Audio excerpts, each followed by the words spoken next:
নমস্কার বন্ধুরা, মনিজ রান্নাবাটি চ্যানেলে তোমাদের সবাইকে স্বাগত জানাই। তো আশা করছি তোমরা সবাই ভালো আছো, সুস্থ আছো। তো আজকে আমি খুব সিম্পল একটা রেসিপি দেখাবো, ইলিশ মাছের ঝোল আলু বেগুন দিয়ে। তো আশা করি রেসিপিটা তোমরা সবাই জানো। তো আমি চেষ্টা করলাম আমি যেভাবে রেসিপিটা করি সেইভাবে তোমাদের সাথে শেয়ার করার জন্যে। তো এখানে আমি 4 পিস ইলিশ মাছ নিয়েছি।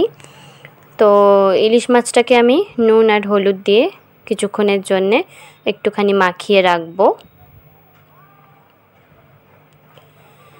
ভালো করে নুন আর হলুদটা ইলিশ মাছের গায়ে মাখিয়ে নেবে।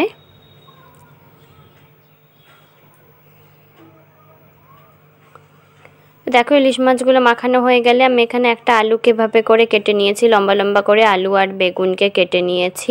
এবারে আমি একটা মশলা তৈরি করে নেব। 1 চামচ মতো হলুদ, 1 চামচ মতো লঙ্কা গুঁড়ো আর 1/2 চামচ মতো নুন দিয়ে একটা পেস্ট তৈরি করে নেব। জল দিয়ে গুলিয়ে আমি রেখে দেব, এটাকে পরে আমি ইউজ করব মশলাতে। তো এটা জল দিয়ে গুলে রাখলে বন্ধুরা মশলাটা তাহলে তাড়াতাড়ি পুড়ে যায় না, খুব ভালো হয় এটা খেতে। তো এখানে আমি কড়াই নিয়ে নিয়েছি, কড়াইতে তেল দিয়ে দিলাম। তো তেলটা গরম হয়ে এলে আমি এতে একটুখানি নুন দিয়ে দেব, যাতে মাছগুলো কড়াইতে লেগে না যায়।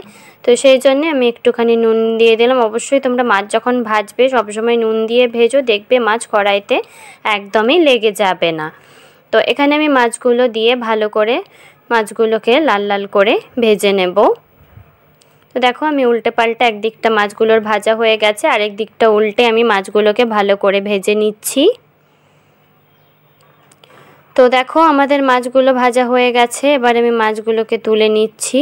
ওই একই কড়াইতে আমি যে বেগুনগুলো কেটে রেখেছিলাম সেই বেগুনগুলোকেও ভেজে নেব। নুন আর হলুদ দিয়ে বেগুনগুলোকে আমি ভেজে নেব।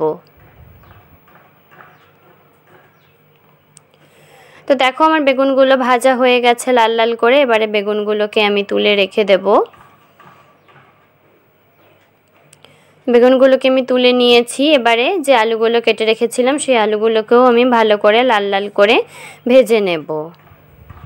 নুন আর হলুদ দিয়ে ভালো করে আমি আলুগুলোকেও ভেজে নেব। তোমরা আলু আর বেগুন একসাথে ভেজো না, তাহলে দুটোর ভাজার পদ্ধতি তো আলাদা, একটু টাইম বেশি লাগে কম লাগে। তো সেই জন্য তোমরা সবগুলোই আলু আর বেগুনটা আলাদা আলাদা করে ভেজে নিও। তো আলু আমি ভেজে তুলে রেখে দিলাম। ওই তেলে আমি 1 চামচ মতো কালো জিরে দিয়ে যে মশলাটা গুলে রেখেছিলাম সেটা আমি দিয়ে দিলাম।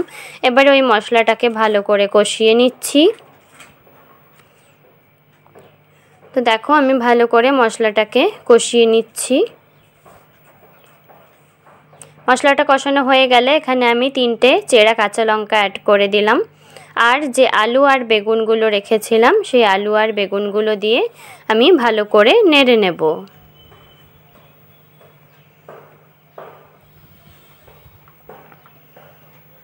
তো দেখো আলু আর বেগুনগুলো আমার মশলার সাথে মেশানো হয়ে গেছে।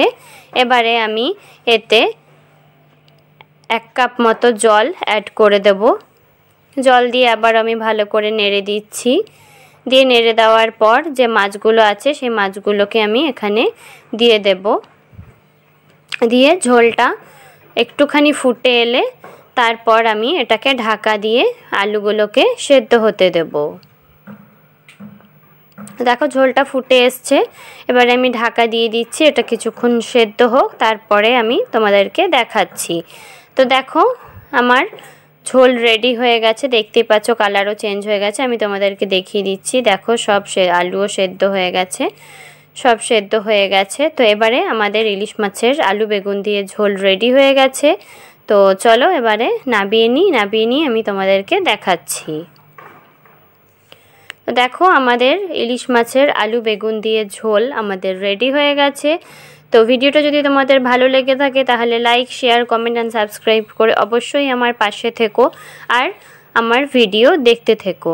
তো চলো দেখা হচ্ছে পরের দিন অন্য আরেকটা রেসিপি নিয়ে। টাটা।